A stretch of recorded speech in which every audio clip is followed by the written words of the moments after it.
Azhar Sukri is TRT World's senior business producer, and he joins me now for more on the economic impact of terrorism. All right, thank you, Azhar, for your time today. Let's talk about the economic impact. How big an impact did the attacks have on Turkey's economy? Well, as we know now, the largest single group of victims was from Germany. It shouldn't come as too much of a surprise. About 5.5 million German tourists came to Turkey last year. They form the biggest single nationality group of tourists amongst the visitors here. But here's the interesting thing. I mean, so I suppose, we could expect to see some sort of impact from Germany there in terms of tourist numbers. But here's the interesting thing. A study by the World Trade and Tourism Council last year showed that terrorism actually has a remarkably small impact on tourism numbers.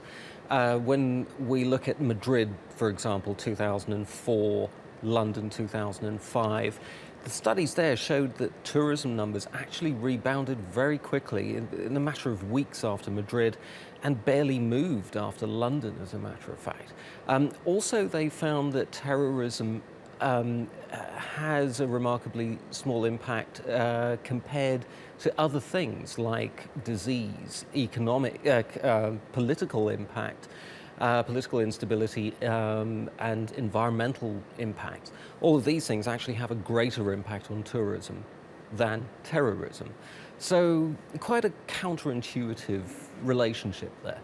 Perhaps good news that people will still return to Turkey for their travels. But the markets actually showed quite an interesting reaction to Tuesday's attack. Tell us a little bit about that. Yeah, it was interesting. In fact, we've got a chart showing how the Borsa 100 benchmark stock index did yesterday.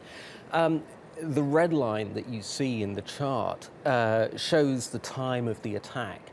And as you can see, there was a predictable drop-off in share prices. But here's the interesting thing. When you look beyond that, through the day, share prices actually came back very strongly.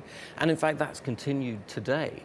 Also with the currency, with the lira, again, that we saw a strong sell-off in the lira, but then again, a good rebound. And again, the lira is up about 0.5% today. So a lot of confidence coming back. Okay, Azhar, thank you very much for your time.